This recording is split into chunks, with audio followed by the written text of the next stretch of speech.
Bismillahirrahmanirrahim. Assalamu alaikum. This is Muhammad Sharif, your course instructor for object-oriented programming. And for our online classes, this is lecture 21, where we are going to continue our topic of methods in Java, part 3. And we are going to discuss scope of variable in Java. तो variable हम define करते हैं, declare करते हैं, initialise करते हैं, ये सारी चीज़ें हम करते आ रहे हैं। लेकिन कौन सा वेरिएबल कहाँ एक्सेसिबल है या कहाँ विजिबल है, तो आज के लेक्चर में इस पे हम ध्यान देंगे। तो बाद औक़ात हमें स्कोप के कंफ्यूजन की वजह से कोड हम लॉजिकली सही करते हैं, लेकिन स्कोप प्रॉपर इंफॉर्मेशन ना होने की वजह से हमारा रिजल्ट वो नहीं आता प्रोग्रामिंग में जैसा कि हम एक्सपेक्ट करते हैं। So the scope determines where in the program the variable is accessible. यानी कहाँ पे वेरिएबल, बजाय आपने वेरिएबल को डिक्लेयर किया, इनिशियलाइज किया, सब कुछ किया, लेकिन वो कहाँ एक्सेस कर सकते हैं, कहाँ उसको एक्सेस नहीं कर सकते, तो इसकी इंफॉर्मेशन लाजिम है। Second, the scope determines the lifetime of a variable or how long the variable can exist in memory. यानी कब से लेके कब तक वो वेरिएबल एक्सेसिबल है, कहाँ एक्सेसिबल है और कब से लेके कब तक वेरिएबल एक्सेसिबल है। Next, the scope is determined by where the variable declaration is placed in the program. तो स्कोप हम कहाँ से, क्या आपके पास जो वेरिएबल है उसको कहाँ से डिक्लेयर करते हैं, उससे हम स्कोप को डिटरमाइन कर सकते हैं। अब बहुत ही आसान सी बात है कि just think of scope as anything between curly braces. Curly braces के अंदर जो चीज़ है आप वेरिएबल डिक्लेयर कर रहे हैं, वो इन्हीं ब्रैकेट के या ब्रैसेस के दरमियान उसका स्कोप है। उससे आउटसाइड आप मुख्तलिफ सिचुएशन होंगी, हम इनको इसका डिस्कस करेंगे, लेकिन within the curly braces that variable is accessible. ठीक है जी। The outer curly braces are called the outer block and the inner curly braces are called the inner block. तो स्कोप ऑफ वेरिएबल हम इसको 3 हिस्सों में divide करते हैं। एक है क्लास लेवल स्कोप, ये सबसे हायर लेवल है। सेकंड है मेथड लेवल स्कोप, उससे नीचे, और उसके बाद है ब्लॉक लेवल स्कोप। इन तमाम चीजों को इंशाल्लाह हम डिस्कस करेंगे और किसी हद तक हमने इनडायरेक्टली इनको डिस्कस भी किया था। अब इसमें यहाँ पे एक चीज पे ध्यान दें कि global variables are globally accessible. Java does not support globally accessible variable. Globally accessible variable की सपोर्ट Java में नहीं, और इसको हम एक और अंदाज से करते हैं। इसमें कुछ प्रॉब्लम है जिससे हम Java में इस ग्लोबल वेरिएबल डिक्लेरेशन को अवॉइड करते हैं। तो scope of variable in Java, there is no concept of global variable in Java। अब ग्लोबल वेरिएबल के बजाय हम किस तरह करते हैं कि to define global variable you can make use of static keyword. Static keyword हम इससे पहले इस्तेमाल कर चुके हैं कि हमारे पास स्टैटिक वेरिएबल ऐसे वेरिएबल होते हैं जिनको एक्सेस करने के लिए किसी आपको ऑब्जेक्ट की जरूरत नहीं होती है। तो क्लास लेवल वेरिएबल कहलाते हैं। क्लास के किसी भी क्लास में आप जो ऑब्जेक्ट बनाते हैं, इन वेरिएबल को ऑब्जेक्ट के थ्रू आप एक्सेस नहीं करेंगे, आप डायरेक्टली एक्सेस कर सकते हैं और उनकी वैल्यू चेंज कर सकते हैं। तो ग्लोबल वेरिएबल के बजाय आप जो पब्लिक स्टैटिक हमारे पास जो वेरिएबल होते हैं, स्टैटिक वेरिएबल, उनका स्कोप क्लास लेवल का होता है। तो क्लास लेवल के जो वेरिएबल है वो स्टैटिक वेरिएबल। इसको कुछ इस तरह हम करते हैं कि अगर कोई फंक्शन है या किसी तरह अगर हमने इनको एक्सेस करना है, उस क्लास के तो डॉट लगा के उस वेरिएबल का नाम लिख देते हैं। We can access simply like this. Now scope को हमने जरा सा देखना है तो क्लास लेवल स्कोप का स्कोप बहुत ज्यादा होता है, नहीं सबसे ज्यादा ये बड़ा स्कोप है वो क्लास लेवल स्कोप है। और क्लास के अंदर ऑब्जेक्ट और मेथड है, तो मेथड लेवल क्लास के अंदर है और मेथड के अंदर फिर ब्लॉक लेवल है। ठीक है जी। तो सबसे बड़ा ये स्कोप क्लास लेवल स्कोप है, उससे छोटा या कम दर्जे का स्कोप मेथड लेवल स्कोप है, उससे कम दर्जे का स्कोप ब्लॉक लेवल स्कोप है। अच्छा, तो स्कोप ऑफ वेरिएबल इन जावा में हम ब्लॉक लेवल स्कोप को देखते हैं। Block level scope mean variable is visible in that block only, यानी जिस ब्लॉक में आपने वेरिएबल को डिक्लेयर किया, आपने इस्तेमाल किया, उस स्कोप के बाद आप उसको इस्तेमाल नहीं कर सकते। जब वो विजिबल नहीं होगा तो आप इस्तेमाल कैसे करेंगे। वेरिएबल्स और इंटीजर्स डिक्लेयर इनसाइड ब्लॉक और यूज इनसाइड ब्लॉक। ठीक है जी। तो अब ब्लॉक का मैंने आपसे कहा था कि ब्लॉक के लिए हम ये कर्ली ब्रेसेस एंडिंग और ओपनिंग और एंडिंग, ये कर्ली ब्रेसेस ये ब्लॉक को डिफाइन करते हैं। Block level scope start here, block level scope ended. ठीक है जी। अब इस स्कोप के अंदर मैंने एक वेरिएबल डिक्लेयर किया इंटीजर नंबर 1, इसको इनिशियलाइज भी कर लिया और मैंने प्रिंट कर दिया system dot out print L N number is, और उसकी वैल्यू मैंने इसको प्रिंट किया। अब इस ब्लॉक से नीचे आने के बाद दोबारा मैं नंबर प्रिंट करना चाहूँ तो क्या होगा, क्योंकि ब्लॉक से हम बाहर चले गए तो number variable is not accessible outside the block, तो आउटसाइड द ब्लॉक तो वो एक्सेसिबल नहीं है, so there will be an error. ठीक है जी। तो you will receive an error there. तो इस चीज को आपने अच्छी तरह समझना है कि वेरिएबल का स्कोप कहां से कहां तक है। तो दिस इज अ ब्लॉक, यहाँ पे हमने बता दिया variable number only accessible in this block, this statement is outside the block, so number not accessible here, so there is an error. जब एक्सेसिबल नहीं तो यहाँ पे यू समझे कि नंबर नाम की वेरिएबल ही नहीं है। स्कोप ऑफ वेरिएबल इन जावा में मेथड लेवल की तरफ आते हैं। Method level scope mean variable is visible on that method only. आप एक मेथड डिफाइन करते हैं और उसकी सारे डेफिनेशन के बाद उसके ब्लॉक में सारे कोडिंग करते हैं, तो अगर उसके अंदर आपने एक वेरिएबल डिक्लेयर किया तो वेरिएबल सिर्फ उसी मेथड के अंदर ही एक्सेसिबल है, मेथड के बाहर आप उसको एक्सेस नहीं करते। फॉर एग्जाम्पल हमारे पास एक मेथड है स्क्वायर, इसको हमने प्रीवियस अगर आपको याद है क्लासेस में हमने डिस्कस किया कि public static is the access modifier और integer is the return type, square is the name of the method, और इन ब्रैकेट्स के अंदर आप पैरामीटर की एक लिस्ट होगी, यहाँ पे 0 पैरामीटर है, देयर इज नो पैरामीटर। अब यहाँ पे हमने जब इसको डिफाइन किया तो integer number is equal to 0, return number multiply by number. अब नंबर 1 कुछ भी लिख सकते हैं, 0 की वजह 1 2 3 आप रिटर्न करो। जब भी आपने स्क्वायर को कॉल करना है तो ये प्रोसेस होगा और जो value number multiply by number है, यहाँ तो ज़ाहिर आपको 0 ही नजर आए तो दैट विल बी रिटर्न। लेकिन इस ब्लॉक से बाहर, इस बॉक्स से बाहर अगर आप कहेंगे कि मैं नंबर वेरिएबल को इस्तेमाल करूं तो वो आप नहीं कर सकते, क्योंकि मेथड लेवल एक्सेसिबिलिटी है, मेथड से outside this number variable is not accessible, this number variable is only accessible with in this method, not accessible outside the method. तो मेथड की डेफिनेशन यहाँ से आता है जहाँ से आपने नाम लिखा और जहाँ से ब्रैकेट ओपन और क्लोज, ये सारी चीज मेथड की डेफिनेशन। और मेथड की बॉडी में आप सारे कोडिंग लिखते हैं। अब ये इंटीजर नंबर है, this variable is accessible in this method body only, number जो वेरिएबल है सिर्फ यहीं पे आप एक्सेस कर सकते हैं। अब इसको मैंने इस मेथड के बाहर एक्सेस करने की कोशिश की तो there will be an compiler error. Compiler कहेगा भाई इस नाम का कोई वेरिएबल है ही नहीं तो आप क्या लिखो मैं यहाँ पे, तो compiler error because this statement is outside the method body. अगर मेथड बॉडी के अंदर आप करते तो कोई इशू नहीं था। स्कोप ऑफ वेरिएबल इन जावा में हम ग्लोबल लेवल स्कोप की बात करेंगे। तो ग्लोबल लेवल वही है जो आपके क्लास लेवल है। क्लास लेवल में हम स्टैटिक वर्ड इस्तेमाल करते हैं, कीवर्ड स्टैटिक। ठीक है जी। ये एक ऐसा वेरिएबल होगा जिसको उस क्लास के जितने भी आप ऑब्जेक्ट बनाएंगे उनके थ्रू आप इसको एक्सेस कर सकते हैं। तो global scope mean variable is visible and accessible in entire program, anything identified or declare outside of any function is visible to all functions in that file। ठीक है जी। तो this variable is global variable. Global variable लफ्ज हम global इस्तेमाल नहीं करते हैं जावा में, इसके बजाय हम स्टैटिक वर्ड इस्तेमाल करते हैं।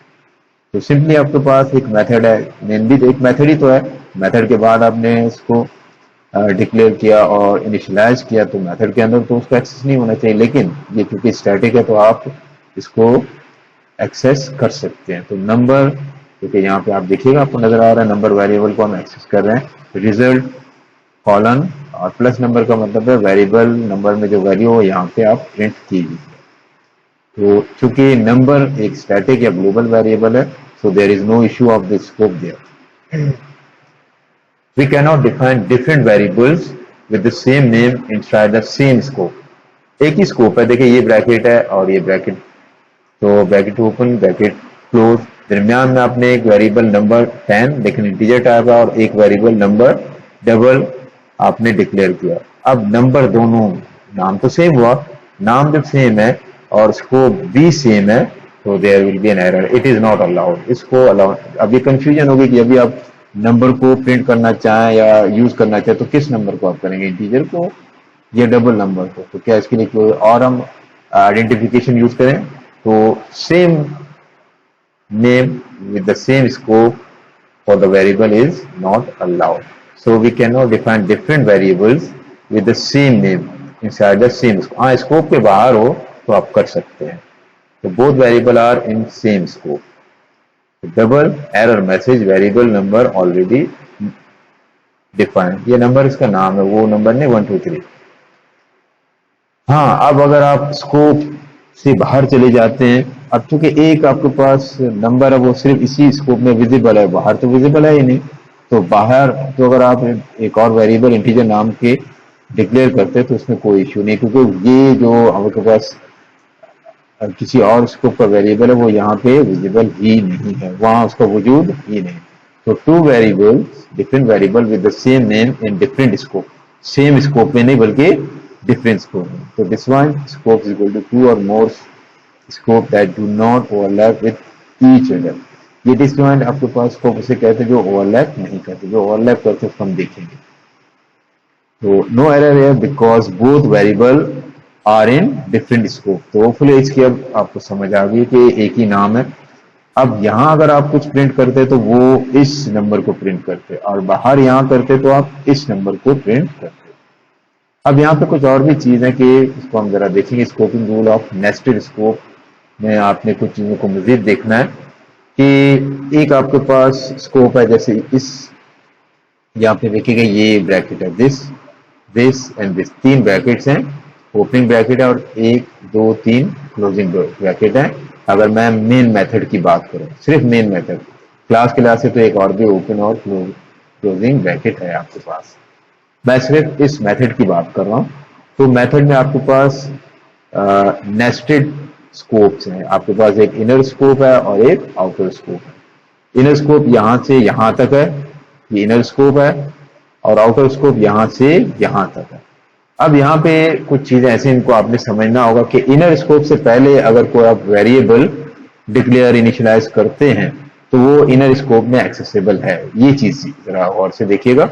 हालांकि आपको नजर आ रहा कि ये जो है ना अलग स्कोप है और ये अलग नहीं, इसमें जावा में ये फैसिलिटी है या जावा में इसको इस तरह ट्रीट करते हैं कि आउटर स्कोप अगर वेरिएबल इनर स्कोप से पहले आप डिक्लेयर करें तो वो इनर स्कोप में एक्सेसिबल है, लेकिन इसके बाद जब आपको ब्लॉक खत्म होता है उसके बाद अगर आपको जो वेरिएबल डिक्लेयर करते हैं, इनिशियलाइज करते हैं या कोई चीज डिफाइन करते हैं तो वो फिर इनर में एक्सेसिबल नहीं।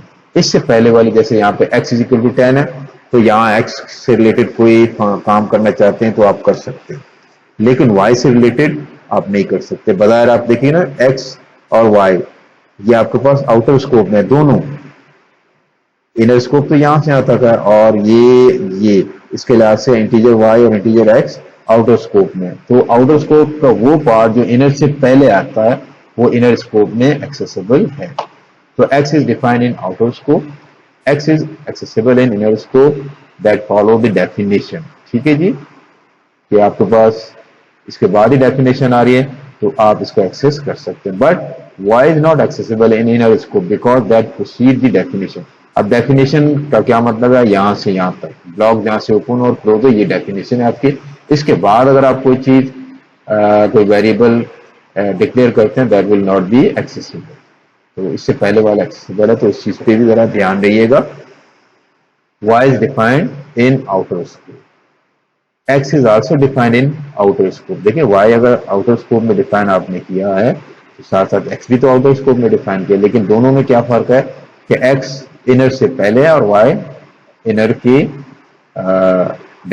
के स्कोप की डेफिनेशन के बाद है। तो आप x को एक्सेस कर सकते हैं, y को नहीं। तो यही चीज आप यहां पे देखिएगा तो आपके पास नेस्टेड स्कोप है, these two blocks and these two brackets will be defining two scopes, one is inner scope and one is outer scope. ये outer scope है, outer scope के अंदर inner scope है। तो outer scope में आपके पास integer x is equal to 10, integer y is equal to 10 दोनों हैं, लेकिन इनर स्कोप में सिर्फ एक आपके पास प्रिंटिंग की स्टेटमेंट है। अब इसमें प्रिंटिंग स्टेटमेंट में हम x को इस्तेमाल कर रहे हैं, we can do that, why, because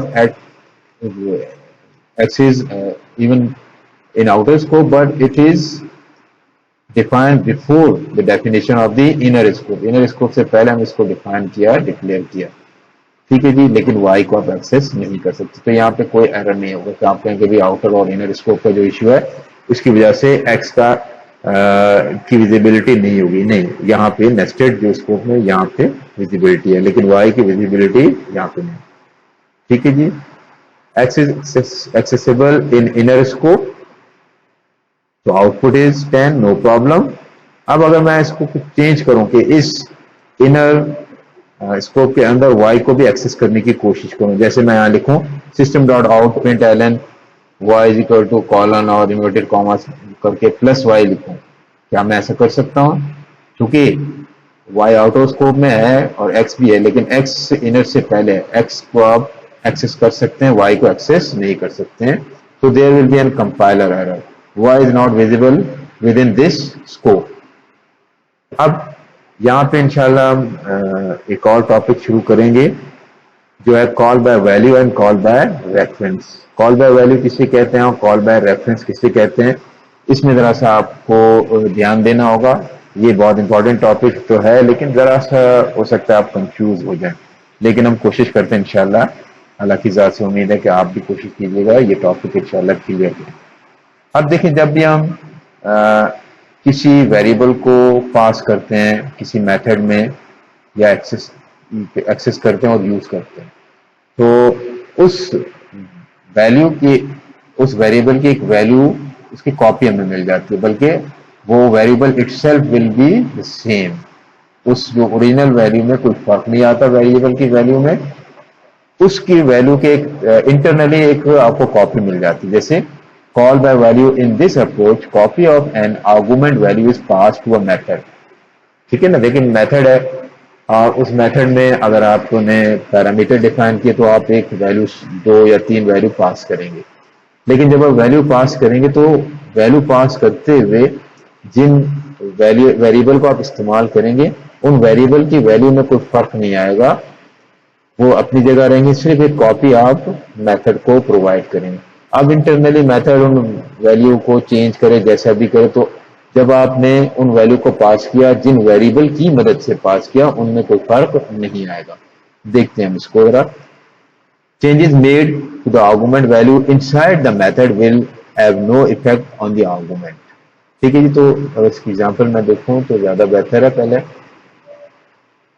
हाँ जी, इस एग्जांपल से आपको पहले हम इसको समझते हैं ताकि एक चीज क्लियर हो जाए।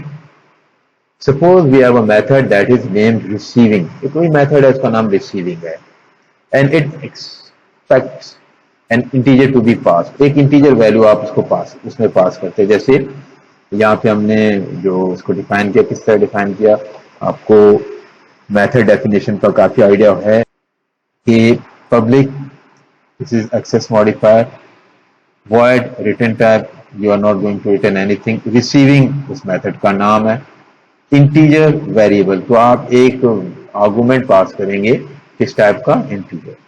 अब जिस वेरिएबल, आप देखें यहाँ एक वेरिएबल लिखा हुआ और यहाँ पर भी हमने वेरिएबल इसी सेम var को इस्तेमाल किया, तो क्या ये var या वेरिएबल और ये var सेम है? जैसे मैंने इंटीजर वेरिएबल, पीछे मैंने वेरिएबल की वैल्यू को कुछ भी कहा, उसको यहाँ पास किया। अब यहाँ पे देखें इंटरनली मैंने वेरिएबल की वैल्यू को चेंज किया, ऐसा है ना। देखिए variable equal two variable plus 2, जैसे var की वैल्यू है 3, तो यहाँ पे मैंने 3 को पास किया और इंटरनली मैंने देखा कि भाई variable is equal to 3 plus 2। अब var आपके जहन से और आपके गुमान में है कि var की वैल्यू को हमने मॉडिफाई किया 5 से, यानी 3 प्लस 2 5। तो क्या जिस वेरिएबल को मैंने पास किया उसकी वैल्यू को मैंने मॉडिफाई किया, नहीं, यहाँ पे फर्क है। जो हम वैल्यू पास करते हैं उसकी कॉपी यहाँ पे इस्तेमाल की जाती है, ओरिजिनल पे कोई फर्क नहीं पड़ता। इंटरनली आप जो चेंजेस करते हैं उसका असर सिर्फ इंटरनल है, उस ब्लॉक से मेथड से बाहर वेरिएबल उसमें कोई फर्क नहीं पड़ेगा। Note that the var variable has two added to it. Now suppose that we have some code which calls the method receiving. अब देखिएगा आपके पास मेन मेथड है, हमने इसको समझ लिया कि जो आपके पास मेथड रिसीविंग है उसमें क्या करना है। मेन मेथड में हमने int passing is equal to 3, int passing is equal to 3, passing मेरे पास एक वेरिएबल था, कोई भी वेरिएबल है, ठीक है जी। और रिसीविंग, ये जो रिसीविंग है इसमें हमने एक इंटीजर वेरिएबल को पास किया। अब देखिए ये var और इस पासिंग में आप कंफ्यूज ना हो। तो ये ऐसे ही है जैसे मैंने यहाँ पे रिसीविंग 3 लिख दिया। अब passing is the variable which has the value 3। अब इसी वेरिएबल को आप लेते हैं और उसमें 5 का इजाफा करते हैं, ठीक है। अब 5 का इजाफा किया यानी var is equal to now 5। तो हमने जिस आर्गुमेंट को यहाँ पे पास किया था क्या उसकी वैल्यू में चेंज आया, देखते हैं। तो रिसीविंग पासिंग हमने ये कर लिया। अब मैं क्या करता हूँ, इस पासिंग की वैल्यू को प्रिंट करता हूँ। तो आपका क्या ख्याल है, क्या प्रिंट होना चाहिए? भाई आपने जो वेरिएबल को पास किया था यहाँ पे उसकी वैल्यू को चेंज तो किया, लेकिन कहाँ चेंज किया? With in the method. और मेथड की changing is not visible outside the method. तो आउटसाइड द मेथड में कोई वेरिएबल में कोई फर्क नहीं पड़ेगा, इस पासिंग की वैल्यू में कोई फर्क नहीं पड़ेगा। तो द वैल्यू ऑफ पासिंग, यहाँ पे जो आप वैल्यू को प्रिंट करना चाहते हैं, that will be 3। In the main method we set the variable passing to 3 and then pass the variable to the receiving method, which then adds 2 to the variable passed in. What do you think the system.out.println code will print out? Well, if you thought it would print out a 5, अगर आप ये सोचे कि हमने variable को पास करके उसमें 2 का इजाफा किया, 2 का इजाफा करने के बाद हमने फिर जाके मेन मेथड में उसको प्रिंट किया, लेकिन और उसकी वैल्यू आप एक्सपेक्ट करते हैं कि 5 होने चाहिए, लेकिन ऐसा नहीं है, ऐसा नहीं है। आपको इस सिलसिले में गलती कर जाएंगे। It will actually print out a 3। Why does it print out a 3? When we clearly edit to the value to the value in the receiving method. भाई स्कोप का फर्क है, आपसे अगर पूछा जाए तो स्कोप का फर्क है। जिस स्कोप में आपने इसमें 3 का इजाफा किया, कमी की, जैसे भी आपने किया, वो वेरिएबल और इस वेरिएबल पासिंग का आपके पास स्कोप अलग है। यानी इसी पासिंग को लेके आप उसकी वैल्यू को लेते हैं, तो क्या होता है अगर पासिंग की एक वैल्यू की कॉपी वहां ली जाती है और उसको इस्तेमाल किया जाता है, इस पे कुछ फर्क नहीं आएगा। तो इसकी एग्जांपल यहाँ पे ज्यादा अच्छे अंदाज में है, तो ये देखते हैं यहाँ पे। अच्छा, आपको अगर देखने में दिक्कत हो तो मैं माजरत चाहूंगा, क्योंकि मैंने डायरेक्टली स्लाइड को स्नैपशॉट लेके यहाँ पे इसकी स्लाइडें बनाई है। बहरहाल इसको दोबारा हम ज्यादा वाज़ेह तौर पर भी देखेंगे अगली स्लाइड में। तो क्लास टेस्ट है, पब्लिक मेन मेथड है, इंटीजर x3 है। अच्छा, अब जरा गौर कीजिएगा यहाँ पे 3 x इज इक्वल टू 3, ठीक है जी। तो मैंने क्या किया कि प्रिंट किया value of x before calling increment. Increment एक मेथड है, इंक्रीमेंट एक मेथड है, तो मैंने x की वैल्यू को प्रिंट किया, यहाँ पे एक मैसेज किया, फिर मैंने इंक्रीमेंट नामी मेथड को कॉल किया, ठीक है जी। इंक्रीमेंट मेथड को मैंने कॉल किया। अच्छा, हमने अभी ऑब्जेक्ट वगैरह को बहुत डिटेल में यानी सिर्फ पढ़ा समझा है, तो जब ऑब्जेक्ट को पढ़ेंगे तो फिर और भी चीजें वाज़ेह होंगी। यहाँ हम सिर्फ इंक्रीमेंट x लिख रहे हैं, इसकी वजह ये कि इस मेथड को मैंने स्टैटिक डिफाइन किया, तो ये क्लास लेवल मेथड है। इसके लिए किसी ऑब्जेक्ट की मुझे जरूरत नहीं, मैं डायरेक्टली इसको एक्सेस कर सकता हूँ। अब मैंने इंक्रीमेंट और आर्गुमेंट पास किया x की वैल्यू क्या है 3। अब देखते हैं इंक्रीमेंट में जब हम जाएंगे तो क्या होगा। इसने 3 को लेना है, ये देखिए ABC वेरिएबल का नाम फर्क हो तो कुछ फर्क नहीं पड़ता, ये वही आपके पास x की वैल्यू आप यहाँ पे पास कर रहे हैं, x का मतलब है 3। जब 3 पास करेंगे तो इसने पहले एक स्टेटमेंट है कि value of a before incrementing as it is, यानी जो एक्स की वैल्यू होगी जो आप यहाँ पास करेंगे। फिर ए में आपने ए का इजाफा किया, जिस वैल्यू को आपने पास किया उसमें एक इजाफा किया, आप 4। तो value of A after incriminating, तो पहले इस स्टेटमेंट के लिहाज से आप 3 प्रिंट करेंगे, और जब आप मेथड एक्ट इंक्रीमेंट मेथड को कॉल करेंगे तो इस स्टेटमेंट की मदद से आप 3, फिर एक का इजाफा और फिर 4, फिर आप जाएंगे वापस से, आप तो काम खत्म हो गया। अब इसको खत्म हुआ तो you will return back to the next line of code when you call, just after when you call this method increment. तो जब मैं वहां जाऊंगा तो मुझे स्टेटमेंट मिलेगी कि x की वैल्यू आफ्टर कॉलिंग इंक्रीमेंट। देखिए यहाँ पे मैंने पहले 3 प्रिंट किया, फिर 3 प्रिंट किया, फिर एक का इजाफा किया, 4 प्रिंट किया। अब मैं इसी वैल्यू को यहाँ प्रिंट करना चाहूँ x की वैल्यू को, तो लगता है आपको ये कि 4 प्रिंट हो, लेकिन ऐसा नहीं, क्योंकि ये जो स्कोप है वो यहीं तक है। आप वापस जाएंगे तो x की वैल्यू जो 3 है वो यहाँ पे 3 है, यहाँ पे 3, क्योंकि x का स्कोप अलग है, मेथड में जो उसकी वैल्यू को आप पास करेंगे उसको स्कोप अलग है। तो value of x before calling increment is 3, value of a before incrementing 3, value of a after incrementing 4, और value of x after calling increment is 3। तो इस पे जरा ध्यान दीजिएगा, गौर कीजिएगा, और यहाँ पे ज्यादा वाज़ेह तौर पर ये स्लाइड पे क्योंकि टाइप की हुई है तो आपको इसकी समझ आ जाएगी। तो दोबारा से थोड़ी सी इसकी रिवीजन भी हो जाएगी। तो क्लास टेस्ट है, declare and initialize a local variable x। ये लोकल वेरिएबल है, लोकल का मतलब इसका स्कोप यहाँ से लेके यहाँ तक है, लोकल वेरिएबल का स्कोप यहाँ से लेके यहाँ तक है, ठीक है जी। अच्छा, हमने इसको प्रिंट किया इस लाइन की मदद से, स्टेटमेंट की मदद से, फिर इंक्रीमेंट x को कॉल किया। अब इंक्रीमेंट x जो कि हम इससे पहले समझ चुके हैं, तो you are calling a function and passing one argument x, ठीक है, x is 3, you are passing a value integer x is equal to 3।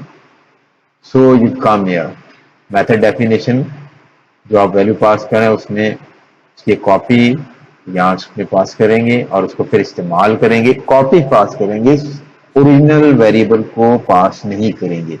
जब आप ओरिजिनल वेरिएबल को पास नहीं करेंगे तो उसको हम कहते हैं passing by value, passing by value, सिर्फ कॉपी पास करना, पासिंग बाय वैल्यू। तो original variable will remain as it is, it will remain as it is, ठीक है। अब देखते हैं उसकी कॉपी आपने 3 यहाँ पास की, अब वो यहाँ पे इस वेरिएबल को a का नाम दिया, a को प्रिंट किया 3, फिर a + 1 4, फिर दोबारा a को प्रिंट किया 4, फिर आप क्या करेंगे, यहाँ पे 1 by 1 आपको बता रहे हैं, passing copy of variable as an argument into the parameter. देखो कॉपी ऑफ वेरिएबल, बस मैं इस लेक्चर में जो इस पार्ट में यही समझाना चाह रहा हूँ कि पासिंग बाय वैल्यू का मतलब है आप उस वेरिएबल की वैल्यू को अगर इंटरनली जहाँ पास करें उसके ब्लॉक में कुछ चेंज भी करें, लेकिन इसके अपने ओरिजिनल वैल्यू पे कोई फर्क नहीं पड़ेगा, ठीक है जी। तो ये आपके पास आउटपुट है जो आपको नजर आ रहा है कि आउटपुट में हमने क्या काम किया। आउटपुट में फर्स्ट लाइन है value of x before calling increment method is 3, value of a before calling before incrementing is 3, value of a after incrementing is 4। देखिए इसी वैल्यू को आपने a में आपने किसकी वैल्यू को पास किया, x, यानी x 3 है तो a भी 3 है, फिर एक को आपने 4 कर दिया। जब आप स्कोप से बाहर चलेगा दोबारा, फिर आपने इस लाइन को एग्जीक्यूट किया system dot out print L N, तो दोबारा x को, अब आप चूंकि x स्कोप से बाहर चलेगा तो x की जो वैल्यू वो तो उस पर कोई फर्क नहीं पड़ा था। तो again the value of x after calling increment is 3। तो स्कोप ऑफ वेरिएबल को इंशाल्लाह हम अभी मजीद कुछ बात करेंगे। तो यहाँ तक इसको अच्छी तरह समझ लें, इसकी थोड़ी सी प्रैक्टिस भी कर लें। जो मैंने आपको यहाँ पे कोड शो किया उस कोड को आपने रन भी करना है और उसमें चेंजिंग भी करनी है। तो इसके साथ हम we are going to continue our topic. So हम यहाँ तक आ चुके थे out of the previous output of the previous program. इसके बाद हम कुछ कोडिंग पे देखेंगे, नजर रखेंगे, इस इक्लिप्स को रन करके देखेंगे ताकि जो कॉन्सेप्ट है वो मजीद क्लियर हो जाए, specially scope of the variable के लिहाज से। नंबर ऑफ एग्जाम्पल हम यहाँ पे देखेंगे। तो फॉर एग्जाम्पल यहाँ पे आपको चीजें नजर आ रही, पहले मैं इनको डिलीट कर दूं। अच्छा जी, अब we are going to start our session. ये आप समझे एक रीइंफोर्सिंग सपोर्टिंग लैब सेशन है, इसको मैं साथ ही चला रहा हूँ। इसका नाम मैंने किया टेस्ट और इट इज फिनिश्ड। ठीक है जी, अब जो मैंने यहाँ पे कोड लिए हैं, तो पहले इसको समझते हैं कि हमने जो वेरिएबल का स्कोप है वो अलग अलग नाम भी इसके होते हैं। तो मेंबर वेरिएबल या क्लास लेवल वेरिएबल, जैसे हमने क्लास वेरिएबल का नाम दिया तो कहीं पे इसको मेंबर वेरिएबल भी कहते हैं। तो इस मेंबर वेरिएबल का जो स्कोप होता है वो क्लास लेवल स्कोप होता है। This is same as class variable. अच्छा, यहाँ पे चंद चीजें मैं इसकी वजाहत करूँ कि हम इंशाल्लाह आगे ऊप के लिहाज से बहुत सी चीजें पढ़ेंगे। तो एक्सेस मॉडिफायर को हमने प्रॉपरली अभी तक ज्यादा डिस्कस नहीं किया, जैसे पब्लिक, प्राइवेट, प्रोटेक्टेड और इस तरह आपको ये चीजें जब इनिशियली आप प्रोजेक्ट स्टार्ट करते हैं ये चीजें भी नजर आ रही होंगी, जैसे क्लास हम डिफाइन करते हैं 12। तो जहाँ जिन चीजों को हमने इससे पहले डिस्कस नहीं किया और इस वक्त उनको डिस्कस करने की वजह से उलझने बढ़ेंगे, तो हम उनको स्किप भी करेंगे। हमारा मेन जो टॉपिक है, जो कॉन्सेप्ट है जिसको हमें स्ट्रेंथन करना, वो स्कोप ऑफ वेरिएबल है। स्कोप ऑफ वेरिएबल को हमने स्ट्रेंथन करना है। इसमें हम चंद एग्जांपल लेके चलेंगे। तो आपके पास क्लास लेवल वेरिएबल, इसको हमने डिस्कस किया। आप देखते हैं लोकल लेवल वेरिएबल को, लोकल लेवल वेरिएबल या मेथड लेवल वेरिएबल ये सेम चीज है। तो मेथड लेवल स्कोप को या लोकल वेरिएबल को आप एक चीज के दो नाम ले सकते हैं। यहाँ पे आपको नजर आ रहा है कि समझाने के लिए एक क्लास टेस्ट है, इसमें मेथड 1 है। मेथड 1 के अंदर हम एक वेरिएबल डिक्लेयर करें x, तो this is within the method, तो this is method level variable या लोकल वेरिएबल, और इसका स्कोप यहीं से यहां तक रहेगा जहां से इसके कर्ली ब्रेसेस ओपन और क्लोज होते हैं। तो local variable does not exist after methods execution is over. जैसे अगर हम मेथड एक्स को रन करते उसके बाद नीचे चले जाते तो x will be no more accessible. अब आप समझे x इज वैनिश्ड।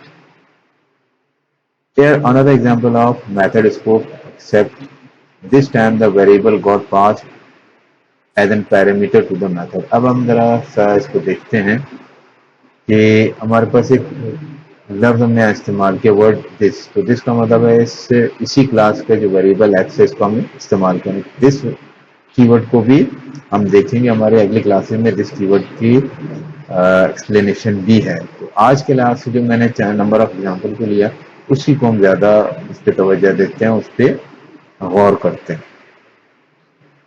तो इसे मैं कॉपी पेस्ट करता हूं, कॉपी पेस्ट करके हम इसको रन करके देखते हैं कि क्या सूरत हाल है। अब देखें हमारे पास जो सिचुएशन है, पहले थोड़ा सा कोड है उसको मैं डिस्कस करने की कोशिश करता हूं कि मेरे पास एक पब्लिक एक्सेस मॉडिफायर क्लास है, उसका नाम टेस्ट है। क्लास के ऑब्जेक्ट बनाना भी किसी हद तक थोड़ा सा हम यहाँ पे देखेंगे और दिस कीवर्ड को भी थोड़ा सा देखेंगे, लेकिन क्लास और ऑब्जेक्ट को हम डिटेल में अलग इसमें लेक्चर में इंशाल्लाह डिस्कस करेंगे। तो उसके लिए आप ज़्यादा परेशान ना हो। जो ऑब्जेक्ट ओरिएंटेशन के कॉन्सेप्ट हैं इंशाल्लाह अभी कमिंग क्लासेस में हम इसी पे ही ज़्यादा फोकस करेंगे और उसकी इंशाल्लाह लैब भी हम करेंगे। तो स्टैटिक हमने एक वेरिएबल डिफाइन किया एक्स। स्टैटिक का मतलब है ये क्लास लेवल है। क्लास में आप कहीं पर भी इसको एक्सेस कर सकते हैं और इसको एक्सेस करने के लिए आपको किसी ऑब्जेक्ट बनाने की जरूरत नहीं पड़ेगी। आपको याद है ना स्कैनर क्लास के हम ऑब्जेक्ट बनाते थे। अच्छा जी, प्राइवेट हमारे पास एक और कीवर्ड है, ये वाई आपको पास 33 और प्राइवेट को भी मैं अवॉइड कर रहा हूँ ज़्यादा डिस्कस करने से। मैं अपने मेन टॉपिक की तरफ जाता हूँ जहाँ पे मेरा काम है। अब एक मेथड है मेथड 1। मेथड आप डिफाइन कर सकते हैं मेन मेथड से पहले भी और मेन मेथड के बाद भी। मेथड 1 है पब्लिक एक्सेस मॉडिफायर है, वर्ड इसका रिटर्न टाइप है, मेथड 1 इसका नाम है और पैरामीटर लिस्ट में एक इंटीजर वेरिएबल एक्स। ठीक है जी, एक इंटीजर वेरिएबल एक्स है। तो यहाँ पे इस मेथड के अंदर मैं एक ऑब्जेक्ट बना रहा हूँ। कौन सा ऑब्जेक्ट? टी।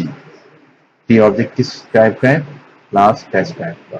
ठीक है जी, क्लास टेस्ट टाइप का मैं एक वेरिएबल बना रहा हूँ, और सॉरी ऑब्जेक्ट बना रहा हूँ। ये इसका वो है सिंटैक्स है, आपको जो नाम है क्लास का, आप न्यू टेस्ट लिखेंगे और कोई आर्गुमेंट यहाँ पास करने की जरूरत पड़ेगी तो आप करेंगे, अदरवाइज यहाँ पे हमें किसी आर्गुमेंट को पास करने की जरूरत नहीं है। अब इसी क्लास का जो एक्स वेरिएबल है, इसी क्लास का एक्स वेरिएबल है। अब जरा गौर कीजिएगा, एक्स क्या आपके स्टैटिक, और हमने कहा कि ये क्लास लेवल है। अब यहाँ मैंने इसको 11 इनिशियलाइज 11 इनिशियलाइज किया, लेकिन यहाँ पे मैं इसको 22। तो क्या ये एक्स और ये एक्स अलग है? क्लास लेवल में हर जगह एक ही वेरिएबल होता है, यानी एक्स को जहां भी आप एक्सेस करेंगे, जहां मॉडिफाई करेंगे तो उसकी वैल्यू मॉडिफाई हो जाएगी। तो now X will be equal to 22। This keyword जिस क्लास के लिए हम इस्तेमाल करते हैं कि इस क्लास के वेरिएबल है। y मैंने यहाँ पे एज ए प्राइवेट डिफाइन किया 33, और y यहाँ पे इस मेथड के अंदर भी मैंने डिफाइन किया y, सॉरी इनिशियलाइज किया, इसकी वैल्यू को चेंज किया 44। ठीक है जी, अब ये y यहाँ इस मेथड के लिए मैं आउटपुट करना चाहता हूँ कुछ वैल्यूज को, तो मैंने यहाँ पे लिखा दिस टेस्ट डॉट एक्स। अब x क्या आपके पास एक क्लास लेवल वेरिएबल है। क्लास लेवल वेरिएबल जो इसको हमने 11 लिया था, और फिर जब हम नीचे आए इसकी वैल्यू को हमने चेंज किया 22। अब इसकी वैल्यू क्या होनी चाहिए? 22। फिर मैंने इस ऑब्जेक्ट ऑब्जेक्ट की मदद से x को एक्सेस किया। अब x को आप ऑब्जेक्ट की मदद से करें या ना करें, इससे कोई फर्क नहीं पड़ेगा, क्योंकि ये क्लास लेवल है। तो t एक ऑब्जेक्ट t डॉट एक्स, यानी t ऑब्जेक्ट का x वेरिएबल, t ऑब्जेक्ट का x वेरिएबल, लेकिन x वेरिएबल तो एक ही है। ठीक है, अब यहाँ पे t ऑब्जेक्ट का y वेरिएबल, और यहाँ पे सिंपल y है। ये t ऑब्जेक्ट का y वेरिएबल आपको, ये जो वेरिएबल है 33, और आपके पास ये वेरिएबल वो है जो विद इन दिस स्कोप है। तो अब हम आते हैं और देखते हैं कि हमने मेन मेथड में क्या किया। तो मेन मेथड में हमने t नाम के एक ऑब्जेक्ट बना दिया। ठीक है जी, और t ऑब्जेक्ट की मदद से हमने मेथड 1 को कॉल किया। मेथड 1 में एक वैल्यू 5 को पास किया। तो जब 5 को पास करेंगे तो क्या होगा? x की वैल्यू हो जाएगी 5। लेकिन जब मैं दिस डॉट x करूंगा तो x विल बी नाउ 22। ठीक है जी, और यहाँ पे हमने इसको डिस्कस किया कि x की value will be 22, t dot x will B 22, and t dot y अब चूंकि ऑब्जेक्ट के थ्रू है तो दैट इज 33, और सिंपल y जो विद इन स्कोप है दैट इज 44। तो हम देखते हैं कि हमारे पास आउटपुट, इसको रन करके देखते हैं कि आउटपुट को चेक करते हैं। अच्छा, अब देखते हैं। तो इनिशियली टेस्ट डॉट एक्स 22, तो test dot X 22 T dot X. अब टेस्ट क्लास की, यानी डायरेक्टली बगैर ऑब्जेक्ट बनाए हमने क्लास की मदद से इसको एक्स वेरिएबल को एक्सेस किया तो 22 आया, क्योंकि एक्स जो है क्लास लेवल वेरिएबल है। फिर ऑब्जेक्ट की मदद से इसको एक्सेस किया तब भी इसकी वैल्यू आएगी। लेकिन वाई आपके पास स्टैटिक या क्लास लेवल वेरिएबल नहीं। जब आप ऑब्जेक्ट के थ्रू एक्सेस करेंगे तो आप क्लास वेरिएबल एक्सेस करेंगे, और अगर आपने विद इन द स्कोप इसको बगैर ऑब्जेक्ट बनाए किया तो आप उसी स्कोप के अंदर वेरिएबल वाई की वैल्यू को एक्सेस करेंगे। तो होपफुली किसी हद तक ये कुछ चीज़ें आपको इसकी समझ आ रही है। तो हम आगे देखते हैं। अच्छा, फिर मैं ये कहूँगा कि इस कोड को आपने रन करना है, समझना है आपको, जो मैंने इससे पहले डिस्कशन किया है स्कोप ऑफ द वेरिएबल, उसको समझने के बाद यहाँ पे आना है। ठीक है जी, अब आगे चलते हैं नेक्स्ट एग्जाम्पल की तरफ। नेक्स्ट एग्जाम्पल में लूप वेरिएबल या ब्लॉक स्कोप, लूप वेरिएबल क्या है या ब्लॉक स्कोप क्या है। तो जैसे मैंने 3 लेवल हमने डिस्कस किए थे, क्लास और मेथड और ब्लॉक लेवल, तो ये वही ब्लॉक लेवल है जिसको लूप वेरिएबल का भी नाम दिया गया। तो इसके लिहाज से एक छोटी सी एग्जांपल है, उसको देखते हैं। अच्छा, देखते हैं, इसको कॉपी पेस्ट करके इसका आउटपुट को समझने की कोशिश करते हैं। अच्छा, पहले तो मैं इस कोडिंग को जरा डिस्कस करता हूँ, फिर इसको रन करके देखते हैं। वही आपके पास टेस्ट क्लास है, टेस्ट क्लास में हमने मेन मेथड में हमने इंटीजर x को लिया और उसको प्रिंट किया। Simple is this. एक इंटीजर x है और उसका स्कोप क्या है, ये मेन मेथड है।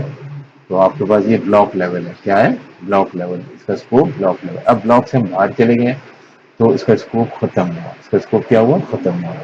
अब मैंने यहाँ पे कुछ कोडिंग इसको कमिट आउट किया हुआ है, तो कमिट आउट किए बगैर पहले इसको रन करके देखते हैं, फिर कमिट करने के बाद देखते हैं। तो देखिए प्रिंट हुआ 10। क्यों 10 प्रिंट हुआ, हम देखते हैं कि हमने x को डिक्लेयर और इनिशियलाइज किया बाय 10 और x को हमने यहाँ पे क्या किया, प्रिंट किया, सिंपली नथिंग एल्स। लेकिन अब मैं स्कोप से बाहर जाके जब इसी x को जो मैं समझ रहा हूँ कि शायद ये सेम x है, उसको क्या करना चाहूंगा, प्रिंट। देखिए यहाँ पे एरर मैसेज आ गया। एरर मैसेज में आप आगे तो x can not be resolve to a variable, यानी यहाँ जब आप स्कोप से बाहर चले गए थे तो x की जिंदगी या इसकी लाइफ खत्म हो गई, ठीक है। उसके बाद आप यहाँ आगे जाके x की बात करेंगे तो x will no more visible, तो x यहाँ पे विजिबल नहीं होगा। आप इसको रन करना चाहेंगे तो आपको कंपाइलर एरर मिलेगा, ठीक है जी। तो you get compiler error like this, ठीक है जी। तो होपफुली ये भी क्लियर है कि स्कोप, ये स्कोप था आपके एक्स वेरिएबल के स्कोप यहाँ से यहाँ तक है, स्कोप के बाहर एक्स वेरिएबल एक्सेसिबल नहीं है। अच्छा जी, अगर मैं ये करता हूँ इसको कि इंटीजर एक्स कर देता हूँ यहाँ पे, ठीक है जी, और यहाँ पे दोबारा इंटीजर एक्स करने की जरूरत नहीं है मुझे। मैं ये करता हूँ, इसको कमिट आउट कर देता हूँ और एंड पे आपके यहाँ सिर्फ x को भी वैल्यू लेता हूँ, जैसे यहाँ पे 10 है तो 10 ले लेता हूँ।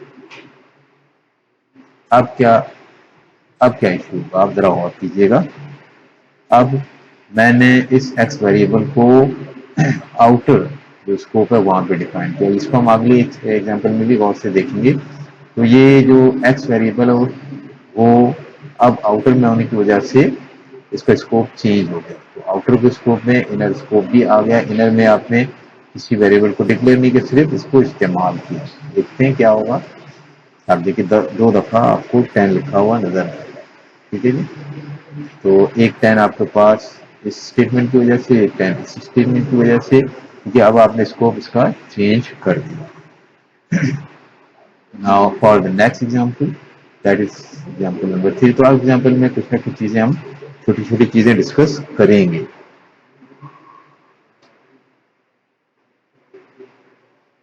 यहाँ पर इसको देखते हैं कोई एरर नजर आ रहा है तो उसको हम लाइन को कमेंट आउट कर देते हैं। यहाँ मुझे एरर नजर आया था, इस लाइन में एरर नजर आया था, पहले मैंने इसको कमेंट आउट किया, फिर पहले इसको ऐसे ही रन करके देखते हैं, यानी इस कोड को नजरअंदाज करते हुए हम देखते हैं। तो सिंपल आपके पास एक मेन मेथड है, एक्स एक इंटीजर है और एक्स का स्कोप इसी यहाँ से, ये लूप स्कोप है, ठीक है जी। लूप स्कोप है या ब्लॉक स्कोप है, यहाँ से यहाँ तक है, ठीक है जी। इससे नीचे ये x विजिबल नहीं। तो x 0 से इनिशियलाइज किया और कंडीशन लगा दी कि जब तक x 4 से कम है x प्लस प्लस, तो आपको पता है लूप में चलना है, पहले x 0 फिर 1 फिर 2 फिर 3, फिर x की वैल्यू 4 पे इस लूप में टर्मिनेट हो जाना है। नीचे कुछ आपको चीज नजर नहीं आएगी तो उसके बाद आपका प्रोग्राम एंड हो जाएगा। तो हम इसको रन करके देखते हैं। तो पहले x0 फिर 1 फिर 2 फिर 3 आपको प्रिंट मिलना चाहिए, ठीक है। यही चीज हमें नजर आ रही है कि x0 है फिर 1 है फिर 2 है और फिर 3 है, ठीक है जी। 0 1 2 3। अब अगर मैं इस लाइन को, इसके कमेंट को हटा देता हूं तो there will be an error. Why there is an error? अब मैं x को यहाँ पे एक्सेस करने की कोशिश कर रहा हूँ, x को एक्सेस करने की कोशिश कर रहा हूँ, लेकिन अब मैं उसके स्कोप से निकल चुका हूँ, जो लूप स्कोप है उससे निकल चुका हूँ। तो अपने स्कोप के अंदर तो x विजिबल था और है, लेकिन उसके बाद वो विजिबल नहीं है, इसलिए there will be an compiler. तो यहाँ पे लिखा है create a local variable x। तो थोड़ी सी आपको हेल्प भी मिलती जाएगी कि आपने जो मिस्टेक की है उसको आप किस तरह फिक्स कर सकते हैं। आपको नजर आ रहा है कि x can not be resolve to a variable, यानी x एज अ वेरिएबल यहाँ पे आप इसको इस्तेमाल नहीं कर सकते। तो आप किस तरह करेंगे, तो आप इन चार में से कोई एक तरीके से इस प्रॉब्लम को सॉल्व कर सकते हैं 12। तो इसमें यही चीज़ है कि स्कोप के अंदर x विजिबल है, स्कोप के बाहर x विजिबल नहीं है इस वेरिएबल में। नेक्स्ट हम एग्जांपल देखते हैं। नेक्स्ट एग्जांपल में हमने इसी को शायद वो किया, मॉडिफाई किया, और मॉडिफाई करने के बाद इसको दोबारा रन करते हैं कि ये जो एरर पहले आ रहा था वो एरर अब ना आए। तो हमने देखा कि कोई एरर मैसेज नजर नहीं आ रहा। देखिए यहाँ पे आपको कोई इंडिकेशन ऑफ एरर आपको यहाँ पे नजर नहीं आ रहा। तो क्यों? इसकी वजह ये कि आपने अब एक्स को डिक्लेयर किया आउटसाइड दिस लूप स्कोप या ब्लॉक स्कोप। अब जो एक्स का स्कोप है वो यहाँ से लेके यहाँ तक है। अब यहाँ से यहाँ तक ये लाइन भी तो अवेलेबल, ये लाइन भी तो उसी स्कोप के अंदर है, तो इसमें कोई इशू नहीं है कि अब यहाँ आपको कोई एरर नजर आना चाहिए। तो there will be no more any error present there, क्योंकि एक्स को अब जो यहाँ पे आप एक्सेस कर रहे हैं वो ये लाइन इस स्कोप के अंदर ही है, और स्कोप के अंदर इसी स्कोप के अंदर आपने एक्स को डिक्लेयर किया है। तो अब इसी तरह एक्स को डिक्लेयर करने के बाद एक्स की वैल्यू 0 1 2 3 तक आप जाएंगे, 4 पे आप इस लूप से नीचे आएंगे, क्योंकि 4 की कंपैरिजन में एक्स इज लेस देन 4 पे तो ट्रू होना चाहिए, एक्स इज इक्वल टू 4 पे तो कंडीशन विल बी फॉल्स। तो फॉल्स पे इसने रन नहीं करना, लेकिन एक्स की वैल्यू तो 4 हो चुकी होगी, ठीक है जी। और फिर जब इस लाइन को आप एग्जीक्यूट करेंगे तो एक्स की वैल्यू 4 आपको डिस्प्ले में नजर आना चाहिए, और नजर आ रहा है। तो चलिए रन करते हैं। तो रन किया हमने, एक्स की वैल्यू 0 1 2 3 इस ब्लॉक की वजह से, इस लूप की वजह से, और एक्स की वैल्यू 4 इस लाइन की वजह से आपको नजर आनी चाहिए। तो देखिए आपको ये चीज नजर आ रही है कि एक्स की वैल्यू 0 1 2 3 और 4 किस लाइन की वजह से? इस लाइन की वजह से, ठीक है जी। अब मजीद एग्जाम्पल पे हम आते हैं, आगे देखते हैं। तो एक छोटी सी एग्जाम्पल है, देखते हैं यहाँ पे हमें क्या सिखाया जाएगा। हाँ जी, यहाँ पे नंबर ऑफ एरर आपको नजर आ रहे हैं, ये क्यों और इसको कैसे रिजॉल्व करेंगे, तो जरा सा देखते हैं भाई। अब यहाँ पे तो ब्रैकेट का इशू है, तो ब्रैकेट फ्लो को हम लगा सकते हैं, इसमें तो कोई स्कोप का मसला नहीं है। तो एक एरर यहाँ पे आ गया और एक एरर यहाँ पे, तो ब्रैकेट का कोई और भी मसला देखते हैं। ओपन ब्रैकेट 1 2 3 और क्लोज ब्रैकेट ओनली 1 है, तो इसका मतलब है यहाँ हमने ब्रैकेट लगाने में या कॉपी पेस्ट करने में हमने कोई मिस्टेक की है, ठीक है जी। वो मिस्टेक तो हम निकाल देते हैं।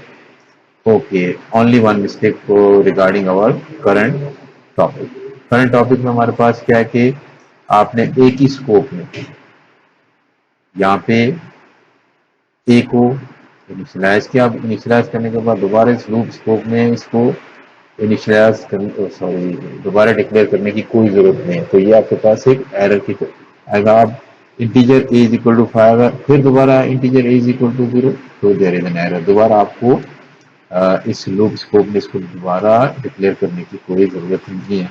अब इसको कैसे फिक्स करेंगे? फिक्स करने के लिए चाहे तो आप इसको कमिट आउट कर दें। कमिट आउट करने के बाद सिंपल आपका काम चल जाएगा। आप 0 से लेकर 4 तक प्रिंट करेंगे। चलिए देखते हैं इसको।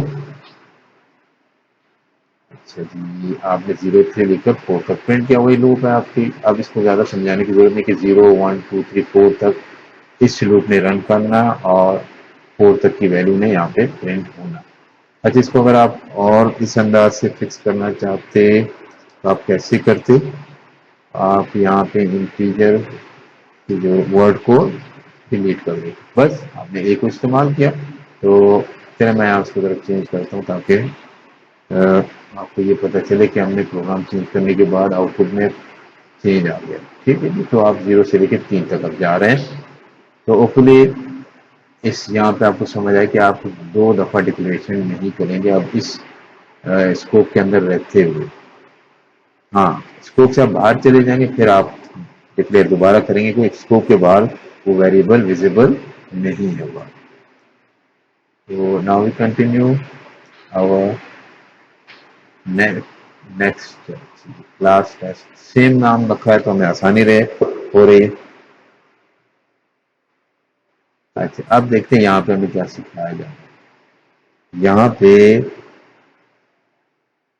यही चीज है जिसको हमने थोड़ी देर पहले डिस्कस किया कि आप जब इंटीजर एक्स करेंगे तो इंटीजर एक्स को आप यहाँ एक्सेस, एक्स को तो आप यहाँ एक्सेस कर सकते हैं, यानी आपके पास बगैर आपको ये लगता है कि ये और ये ब्रैकेट आउटर स्कोप है और ये इनर स्कोप है, तो इनर और आउटर में, तो इनर में अगर आपने कर दिया तो आउटर में, तो ये जो आउटर का एक्स है, आउटर का जो ये एक्स है ये अवेलेबल है इस इनर ब्लॉक में, लेकिन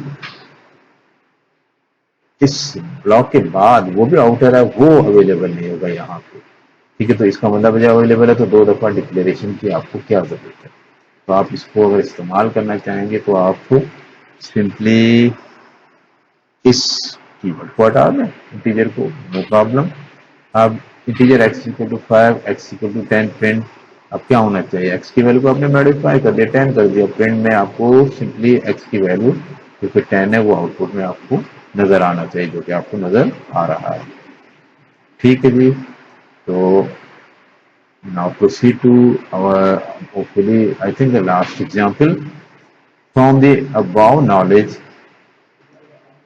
tell whether the below code will run or not। तो हम कोड को देखेंगे वो कोड विल रन और नॉट। छोटा सा कोड है, इसको हम कॉपी करते हैं और पेस्ट कर देते हैं। पेस्ट करने के बाद मैं आपसे पूछना चाहूंगा कि क्या विल इट रन और नॉट। तो आप जरा गौर करें, तो वैसे तो एरर हमें यहाँ भी नजर नहीं आ रहा, तो इक्लिप्स की मदद से, आईडी की मदद से पता चल रहा कि कोई कंपाइलर एरर नहीं, कोई लॉजिकल एरर है, उस पर हम जरा ध्यान देते हैं। क्लास टेस्ट है, पब्लिक स्टैटिक वॉइड मेन, ये आपके पास मेन मेथड है जैसे हम करते आ रहे हैं। यहाँ पे आपके पास लूप है, loop integer i is equal to 1 से लेकर less than or equal to 10 i plus plus आप i को डिस्प्ले करें, तो 1 से लेकर 10 तक i ने डिस्प्ले होना। उसके बाद दोबारा आप देखिए स्कोप से हम बाहर चले गए, दोबारा आपने i को दोबारा वो क्या क्या किया आपने, इसको डिक्लेयर किया और इनिशियलाइज किया। चले मैं इसको पहले कमिट आउट कर देता हूँ।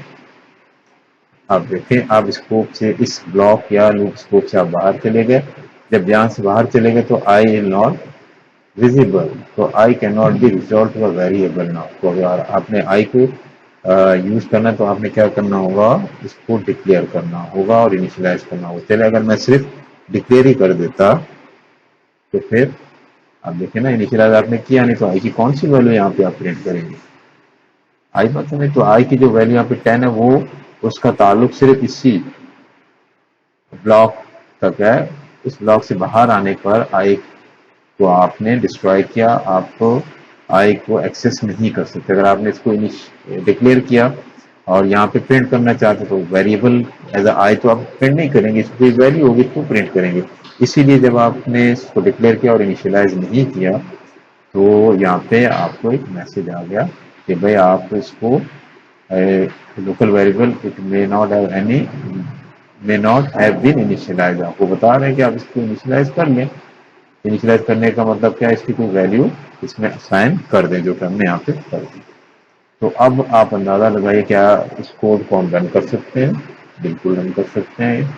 और इसका आउटपुट क्या आना चाहिए, आई 1 से लेकर 10 तक आप जा रहे हैं और आई को प्रिंट करें तो 1 से लेकर 10 और फिर इस कोड की वजह से 20।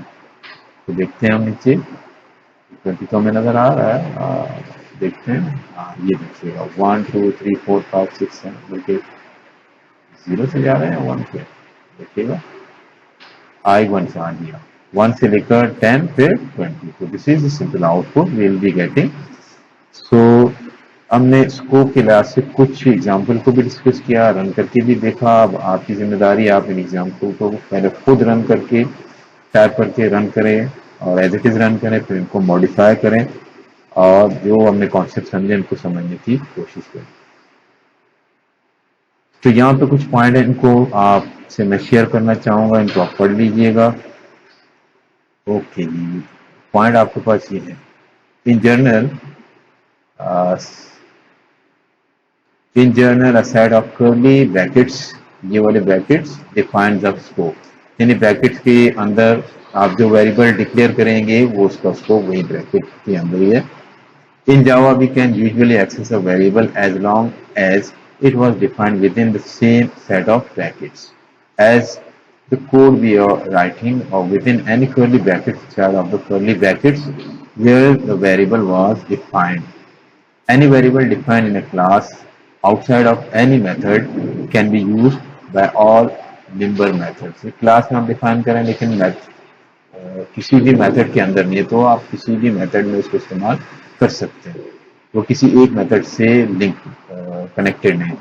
When a method has the same local variable as a member, this keyword can be used to reference the current class variable। this keyword को हम इंशाल्लाह आगे भी डिस्कस करेंगे। For a variable to be read after the termination of a loop, it must be declared before the body of the loop।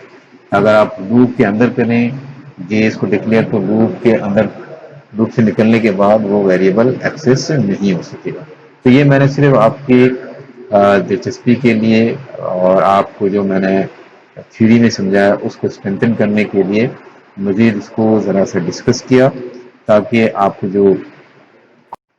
आपके concept clear हो जाएं और जो थ्योरी में हमने समझा उसको आप इम्प्लीमेंट करते हुए देखेंगे।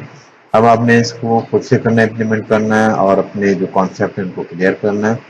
तो अल्हम्दुलिल्लाह हमारा आज का लेक्चर भी एंड हुआ। तो इस लेक्चर के साथ हमारा ये टॉपिक काफ़ी हद तक स्कोप ऑफ द वेरिएबल को हमने डिस्कस कर लिया। तो यहाँ तक जो मैंने पढ़ाया इंशाल्लाह इसको हम इंशाल्लाह नेक्स्ट लेक्चर में कंटिन्यू करेंगे और इसके मज़ीद एग्जाम्पल भी हम देखेंगे। तो एग्जाम्पल को खुद से रन करना, चेक करना बहुत ज़रूरी है आपके लिए। तो इंशाल्लाह नेक्स्ट लेक्चर तक के लिए आपसे इजाज़त चाहूँगा। अल्लाह हाफिज़। अस्सलाम वालेकुम व रहमतुल्लाह।